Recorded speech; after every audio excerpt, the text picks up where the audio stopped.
Segunda de Timoteo 2 y vamos a leer el versículo 2. Bueno, podemos leer un poquito antes, desde el versículo 1. Dice así, Segunda de Timoteo capítulo 2. Tú pues, hijo mío, esfuérzate en la gracia que es en Cristo Jesús. Lo que has oído de mí ante muchos testigos, esto encarga a hombres fieles que sean idóneos para enseñar también a otros. Esfuérzate primero en la gracia y después aquello que has aprendido de mí, piense compartirlo a otros. Qué interesante esto, ¿no? Es un versículo solamente, es un versículo solamente, pero vemos una realidad dentro del Evangelio y dentro del mundo cristiano. Y es que realmente nosotros, y es una cosa muy curiosa de entender esto, ¿vale?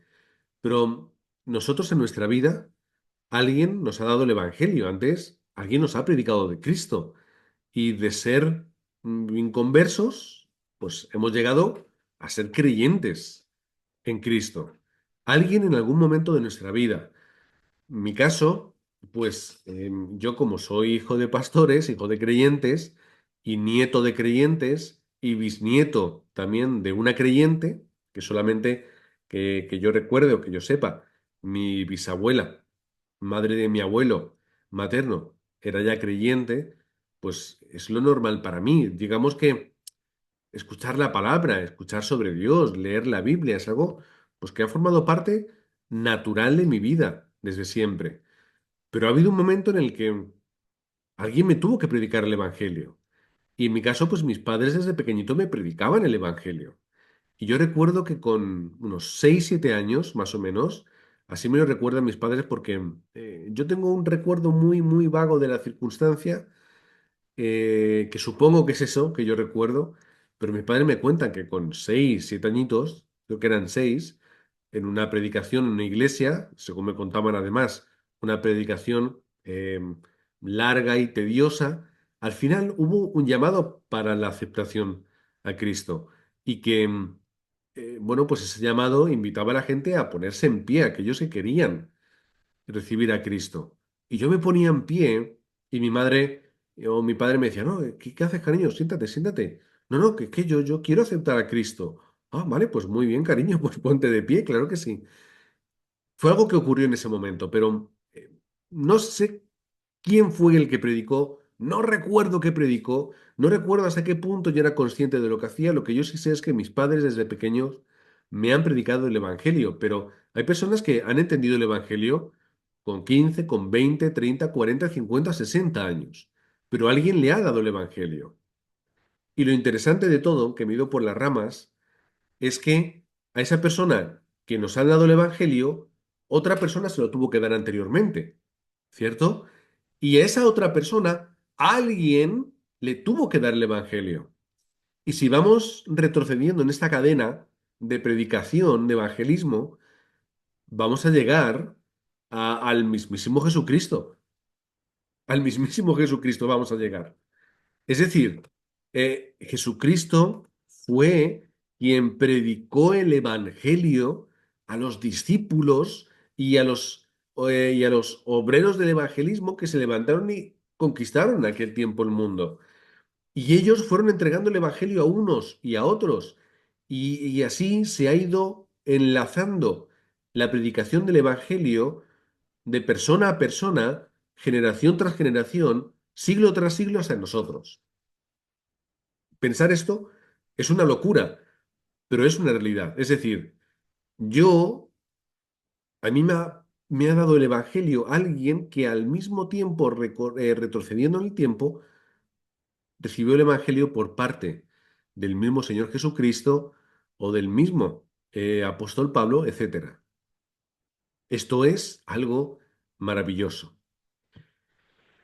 De esto está hablando este versículo. Pablo, que él entiende que Jesús es el Cristo y empieza a cambiar su realidad espiritual, transmite el Evangelio a un joven llamado Timoteo, que era un jovencito creo que era, no sé si era Iconio o Derbe, la ciudad de la que él era, pero es decir, de una ciudad de aquella región. Y que él, siendo jovencito, recibe el Evangelio, él empieza a cambiar su vida, se levanta como un discípulo, Pablo lo toma consigo para enseñarle y ya Timoteo empieza a hacer su labor de una forma más independiente o más madura. Y eso es a través de esta unión de cadenas y de eslabones que se van entrelazando. Y Pablo, que está levantando a su discípulo Timoteo y lo está impulsando hacia la evangelización del mundo, le da consejos tan importantes como el que hemos leído aquí, y si no, leed primera y segunda de Timoteo, que está cargado de consejos. ¿Cuáles son estos consejos? Lo que has oído de mí, ¿qué es lo que has oído de mí? El Evangelio de Jesucristo, por supuesto. Ante muchos testigos, esto encarga a hombres fieles que sean idóneos para enseñar también a otros. Levanta a discípulos que tengan digamos que la capacidad, porque Dios se la haya dado, de transmitir también la palabra. Esto es la cadena de eslabones dentro del Evangelio. Pero ¿cuál es el punto? Es que hasta que Timoteo no personaliza el mensaje del Evangelio dentro de él, no puede hacer la evangelización del mundo. ¿Qué es lo importante? Es personalizar el Evangelio. Es que Timoteo, que, por ejemplo, si nos vamos hasta el capítulo 3 de Segunda de Timoteo y vamos al versículo 14, le dice, pero persiste tú en lo que has aprendido y te persuadiste sabiendo de quién has aprendido. Y versículo 15, y que desde la niñez has sabido las sagradas escrituras. ¿De qué sagradas escrituras está hablando? No está hablando del Nuevo Testamento, porque eso estaba de alguna forma en escritura, estaba en composición. Está hablando del Antiguo Testamento, está hablando de que él estaba comprendiendo y conociendo que Jesús era el Cristo. Él comprendía este mensaje y por eso su madre y su abuela, que eran personas que Pablo reconoce como aquellas que han estado haciendo esta labor, de formarle en las Sagradas Escrituras y también de formarle dentro de la palabra del Evangelio. Tenemos que, y el mensaje de hoy va sobre esto, que personalizar el Evangelio en nuestra vida. Tenemos que personalizarlo. En otras palabras, tenemos que hacerlo nuestro, nuestro, hasta el punto que podamos llegar a decir, bueno, no es Dios en general, es mi Padre. Sí, bueno, es el Padre de todos los creyentes, claro, pero es mío. Como por ejemplo mis hijos. Mis hijos son de 6, 8 años y ellos saben perfectamente que yo soy igualmente papá de uno que de otro y que quiero igualmente a uno que a otro. Pero cuando quiere uno estar con papá, quiere estar solamente con papá y los demás que se vayan. Y no me molestes que yo estoy con mi papá. Y cuando yo juego con alguno de mis hijos, el otro viene y quiere jugar de la misma forma. Papá, a mí también, yo también quiero. Lo mismo, es que Israel le has dado una vuelta así, yo también quiero que me hagas lo mismo. Y viene Irene y le tengo que hacer lo mismo a la una igual que al otro. ¿Por qué? Porque ellos saben, aunque sea de una forma un poco egoísta, que yo soy su padre, también el de su hermano o el de su hermana, pero yo soy suyo. Y cuando yo, en este caso, piensan mis hijos, cuando yo me hago daño, yo quiero que mi papá esté conmigo y mi papá viene y está conmigo y me ayuda. Y cuando yo tengo que hacer las tareas para la escuela y yo necesito ayuda, yo llamo a mi papá y mi papá se sienta conmigo y me ayuda a hacer las tareas, porque es mi papá. Al igual que yo tengo que personalizar que Dios está conmigo y que Dios es mi Padre. Y tengo que personalizar esto. ¿Cuál es el primer aspecto? Jesús es mi Cristo, mi Salvador. Él es mi Señor. Es mío. Él murió en la cruz, como dice el texto, para que todos pudiésemos tener vida eterna. Pero vamos a ser un poco egoístas, ¿vale? Solamente por este momento y esta vez lo vamos a hacer. Vamos a ser egoístas dentro del Evangelio. ¿Qué quiero decir? Que Jesucristo murió en la cruz, sufrió, ¿por qué? Por mis pecados. Me salvó a mí, con mi nombre y mis apellidos. Y mi nombre y mis apellidos no salen en el texto bíblico. No sale Jesús recitando el nombre y los apellidos de todas y cada una de las personas por las que ha muerto desde este momento que vivían en aquel tiempo hasta el final de los tiempos cuando Él va a volver. No lo pone, pero es una realidad. Esto murió por mí, para rescatarme a mí, para salvar o sea, para limpiar mis pecados, para solucionar mi problema espiritual. Él es mi Cristo. El tuyo también, vale, el tuyo también, pero primero mío. Hay que pensar de esta forma, egocéntrica y egoístamente dentro del Evangelio. Porque a veces nos dispersamos. Sí, bueno, Jesús es el Cristo. No, no, es mi Cristo. Bueno, es el Salvador, no es mi Salvador. Es el Señor, no es mi Señor. Y esto lo tengo que tener conscientemente. Juan 19:30, consumado es las últimas palabras de Jesús en la cruz. Se acabó, se acabó. Ya está, Jonathan García Aguado, se acabó. No tienes que sufrir más, se acabó. Tu condición ya se ha cambiado. Tú eres mi hijo, Jonathan. Pon tu nombre y tus apellidos. Pon tu nombre y tus apellidos. Cristo murió por ti, por ti, por ti, por ti, personalmente. Y cuando Cristo estaba en la cruz, en mente te tenía también a ti. Y estaba limpiando tus pecados del pasado, presente y futuro. Estaba restaurando lo que se había destruido. Y estaba abriendo un camino para ti. Esto es la personalización del Evangelio. Es lo que ocurrió en el monte del Calvario que a mí me salva. Pero también es lo que yo tengo que recordar de mi vida y la realidad de ella. Juan, primero, perdón, primera de Juan 3:8. ¿Para qué vino el Hijo del Hombre? Como se le llama y se hace llamar Jesús. Para quebrantar, deshacer las obras del diablo. ¿Qué obras? Las que están en tu vida. Las que quieren destruirte a ti, las que te quieren separar del Evangelio, las que no quieren que tú estés con Dios, las obras del enemigo que quieren destrozar y romper las familias, romper los matrimonios. ¿Cuál es la realidad? Que Satanás quiere ir a por ti de una forma personal. Que Satanás también conoce tu nombre, conoce tus apellidos, pero Jesucristo también. Y Él ya solucionó este problema. Es la solución absoluta para mi vida.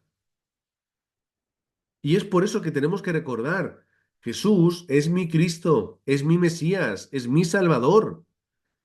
Primero yo, primero a mí me salva, primero a mí me restaura. Después pienso en los demás. Pero primero tengo que reconocer quién es Cristo en mi vida. Gálatas 2:20. Estamos o deberíamos estar como juntamente crucificados con Cristo. ¿Para qué? Para que ahora Él pueda vivir en nosotros. Dios es un Dios personal. Dios es un Dios íntimo. Dios es un Dios que comunica directamente con la persona, escucha a la persona, está con la persona. Y la obra de Cristo es así para cada uno de nosotros. Él, como dice Apocalipsis 3:20, Él está en la puerta y llama, porque quiere estar contigo, quiere cenar contigo, quiere morar en tu corazón, hasta el punto de reinarlo completamente. Ahora, ¿cuál es el lugar que yo le dejo a Cristo en mi vida?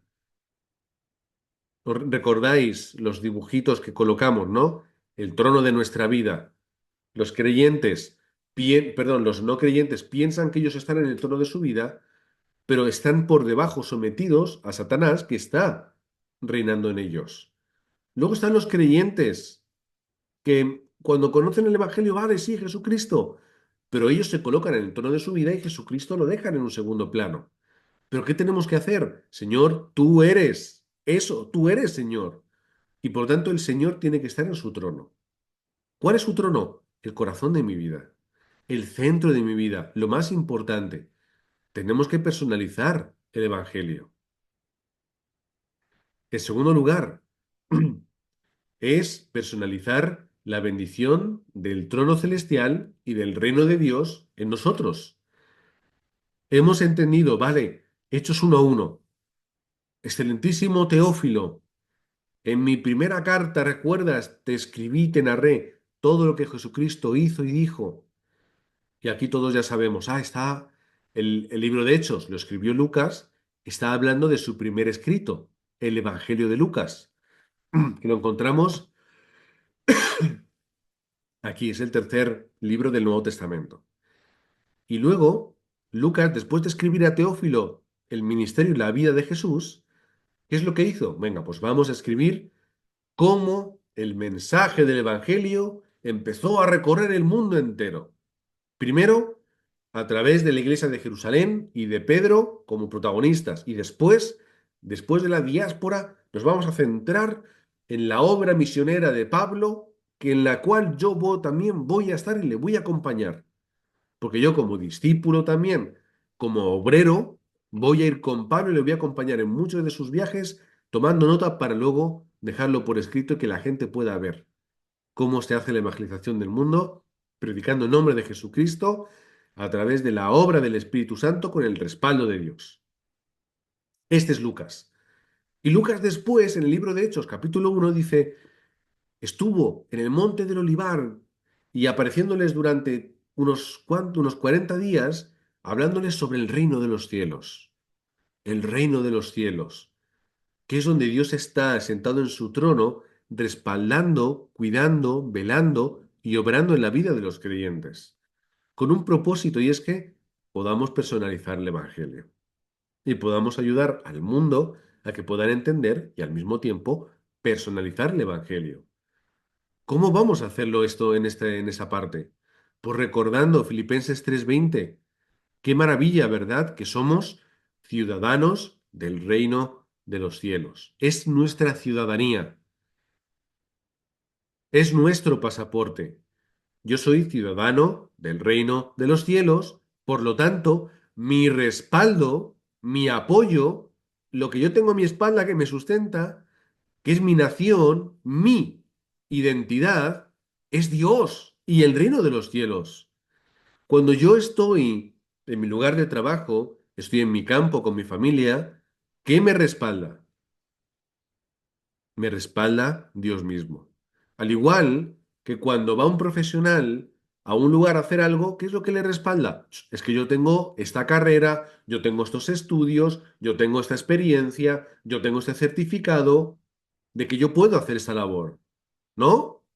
Si vosotros tenéis que contratar un empleado para hacer una tarea concreta, os tendréis que preocupar y cerciorar de que los empleados a los que estáis entrevistando cumplan con los requisitos. Es decir, oye, yo necesito que hagas esto, tú sabes hacerlo, tú has estudiado, tú te has formado, tú tienes experiencia en hacer esto, ¿no?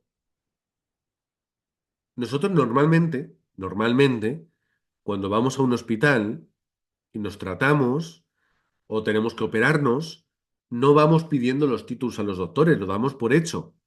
Pero damos por hecho que esas personas en el hospital han estudiado, se han preparado, han pasado las pruebas necesarias para mí curarme o para mí hacerme una operación. Lo damos por hecho, pero lo pensamos, ¿no? Y si nos dan las opciones de, mira, aquí tienes un cirujano fantástico, genial, el mejor del hospital. Y tienes este chico que acaba de prepararse, lo ha probado todo muy bien, lo hace todo muy bien, pero es nuevo. ¿Con quién te operas? Yo lo tengo claro. Yo me opero con el mejor cirujano que tiene más experiencia. ¿Por qué? Porque tiene un respaldo mayor. Ahora, ¿cuál es nuestro respaldo? Nuestro nivel económico, nuestro poder, nuestra familia. ¿Cuál es nuestro respaldo en el mundo? El reino de los cielos. Dios Padre.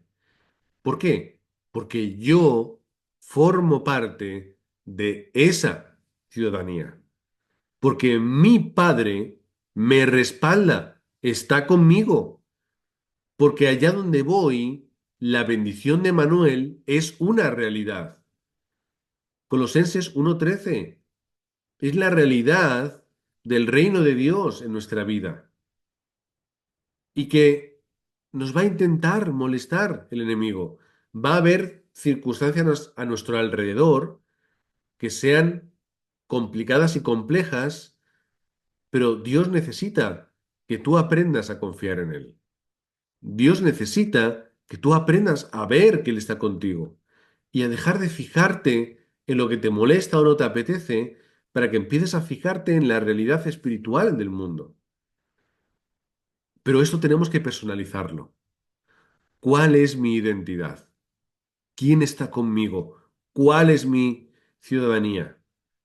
Y cuando yo entienda quién soy y a quién pertenezco, voy a poder determinar muchas cosas en mi vida.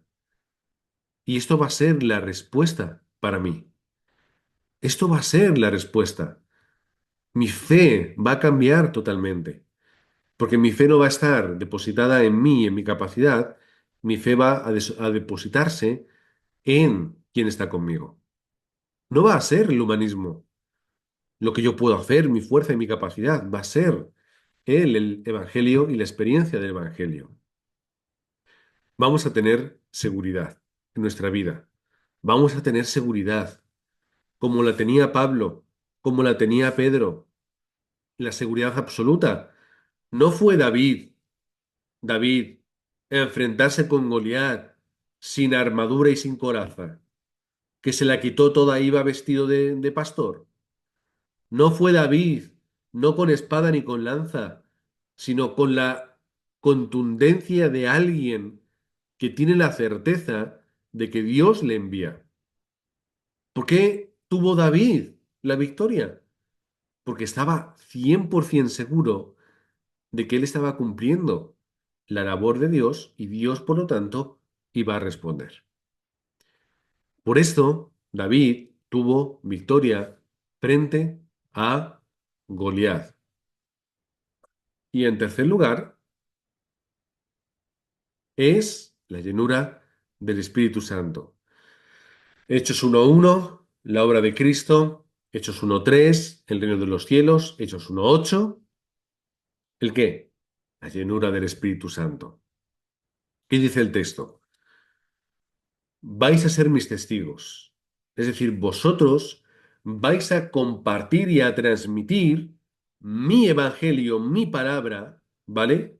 Por todo el mundo, pero hay una condición. Tenéis que ser llenos del Espíritu Santo. Es decir, tenéis que experimentar que aunque yo me vaya, aunque no podáis ver a Dios, pero sí podéis entender y experimentar y sentir que el Espíritu Santo os acompaña y está con vosotros.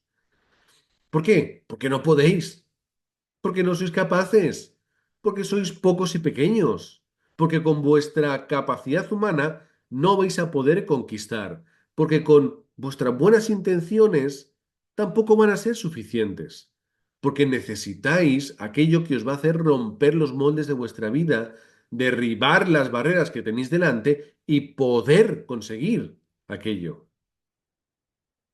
¿Y ese quién es? ¿Cómo lo vamos a hacer? Simplemente vais a ser llenos del Espíritu Santo. Va a llegar a vosotros.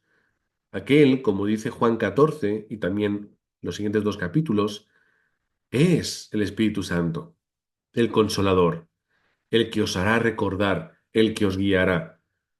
Y eso que hicieron, fueron tan llenos del Espíritu Santo que empezaron a hablar en otros idiomas, compartiendo el Evangelio a personas de otros países. Qué maravilloso esto, ¿cierto? Poder llegar a un país y aunque sea solamente el Evangelio, pero poder hablar en otro idioma sin conocerlo y transmitir el mensaje del Evangelio. Y eso es lo que ellos estaban haciendo. Dejaron de ser galileos, dejaron de ser personas sin importancia a ser personas útiles para Dios. Y Pedro, de ser un pescador sin cultura y sin estudio ni preparación, Él en ese momento, Hechos capítulo 2, se levanta y delante de todos da un mensaje fantástico y aquel día de evangelismo termina con 3.000 vidas ganadas para el Evangelio. Pedro, capítulo 3, juntamente con Juan, en la puerta de la hermosa del templo, le dicen, mira, hombre cojo, no tengo plata ni oro, somos pobres, somos nada, lo que tengo te voy a dar, el nombre de Jesucristo, así que levántate y anda. Y se levantó y anduvo. Es la respuesta del Evangelio, que entendieron que era la obra que Dios hacía a través de ellos. Y cuando este suceso con el cojo empieza a hacerse una bola grande y llega hacia los principales judíos, se reúnen y les hacen llamar, oye, venid aquí, ¿qué ha pasado? Y les amenazan que no prediquéis el nombre de Cristo, que murió, que se acabó.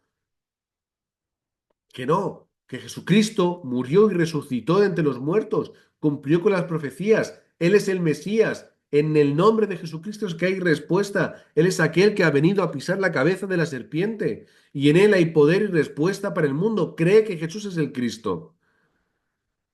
Y fíjate cómo habló Pedro, el pescador, que la gente dice, pero bueno, se quedaba maravillada, principales de los judíos, ¿quién es este?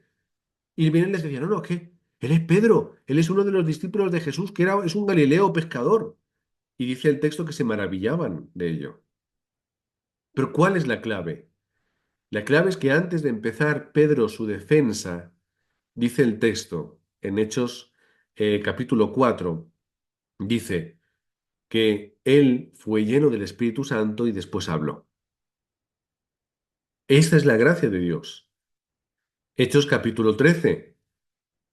En los primeros versículos, la iglesia de Antioquía, que es la iglesia que se forma de los que huyen de Jerusalén, dice que orando concentradamente, el Espíritu Santo les lleva a llamar a Bernabé y a Pablo para que vayan a hacer las misiones.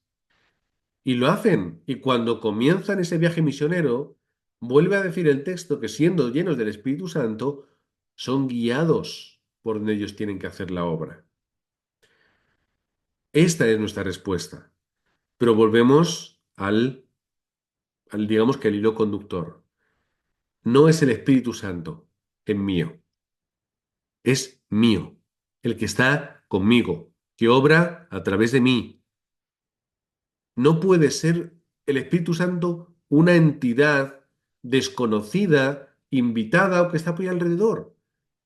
Conócele, conversa con él. Es decir, empieza a experimentarlo, se lleno del Espíritu. ¿Y cómo soy lleno del Espíritu Santo?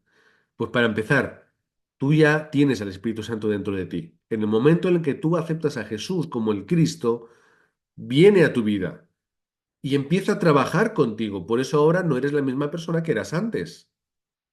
No porque tú hayas tomado la determinación de cambiar tu vida y no, es la obra del Espíritu Santo.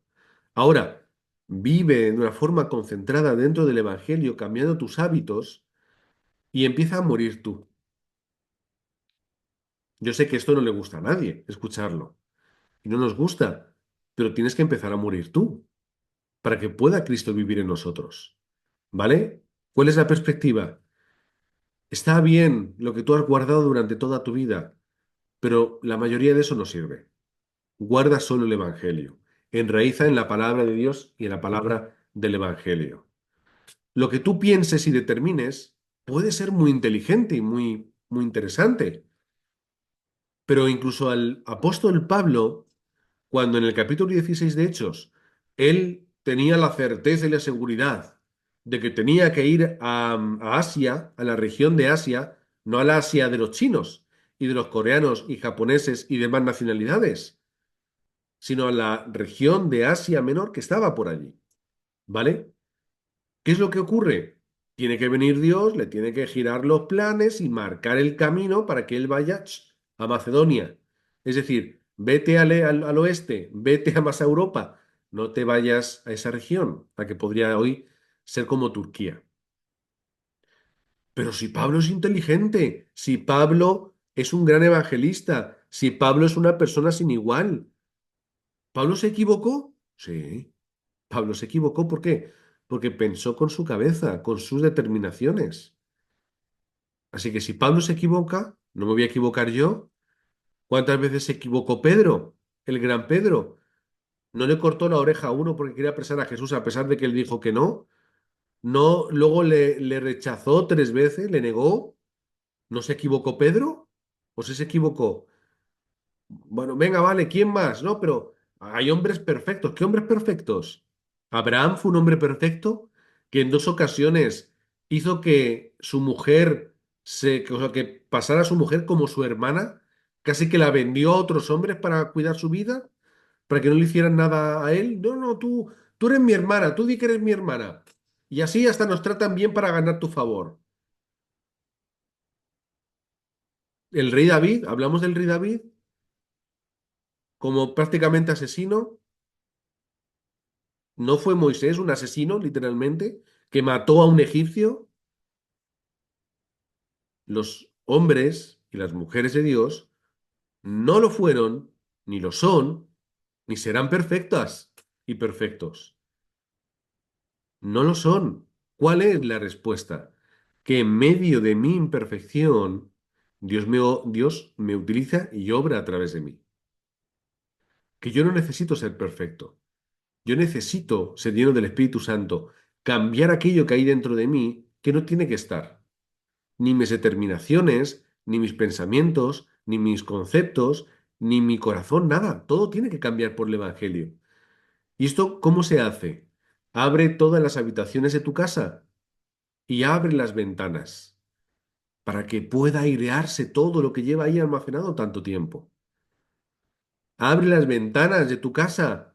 Tantos cuartos tienes dentro de la cultura, lo determinado, lo que has aprendido, lo que se te ha dicho, las heridas que tienes en tu vida, lo que ha ocurrido, todo, ahí cerrado en habitaciones, abre las ventanas y que corra ese viento fresco, esa nueva brisa que restaura el oxígeno, que restaura el ambiente de todos los lugares. Es decir, muere tú. Todas esas pequeñitas cosas que mueran y empieza a determinar vivir y cambiar tu vida por el Evangelio.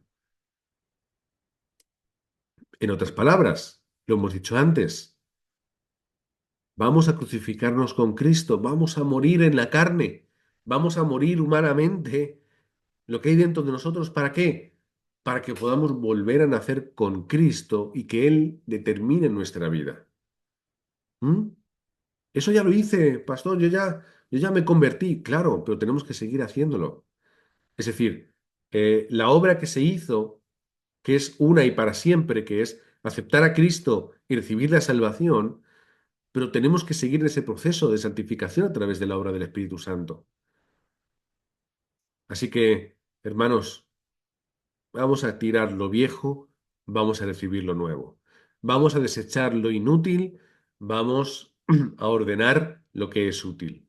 Y vamos a tener esos tiempos en nuestra día a día para que podamos ser impactados por la obra del Espíritu Santo, por la gracia de Cristo y por la acción directa de Dios Padre desde el trono celestial.